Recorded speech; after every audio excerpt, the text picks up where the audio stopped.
What kind of cap rate are you looking for when you're looking at deals from a multifamily perspective? It depends on location, asset class, a lot of different things, right? But mainly location and asset class, meaning that different parts of the country demand different cap rates. If you are in a primary market, high growth market, big city, it's going to demand a lower cap rate than if you're in a very rural area where there's just not a lot of competition. There's not a lot of properties trading. I mean, that's just going to be at a higher cap rate. Relative risk is going to be higher. And then if you're buying an A property, a brand new property, right, in a prime location, that's going to have a lower cap rate than a property that is falling down. So there's kind of everything in between, but I would give you kind of generally one really important thing to take into account on what your cap rate should be is going to be your interest rate on your debt. One thing I don't think you want to be is inverted, meaning your cap rate is lower than the interest rate on your debt.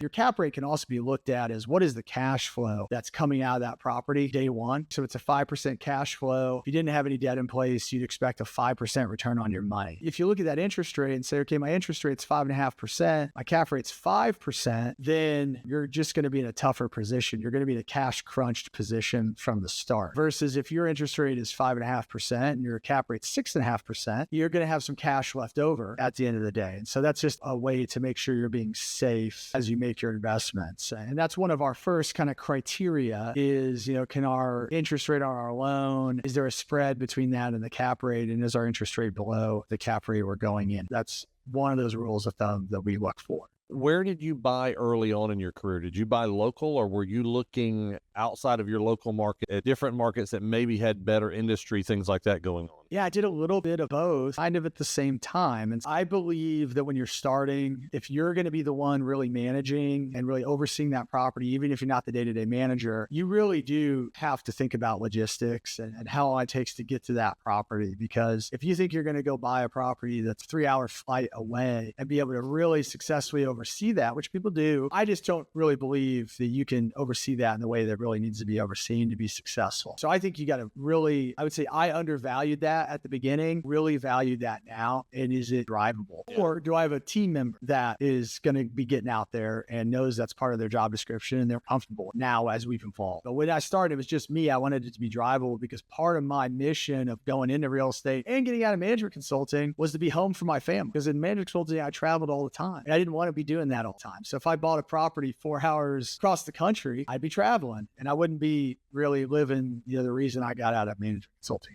Yeah.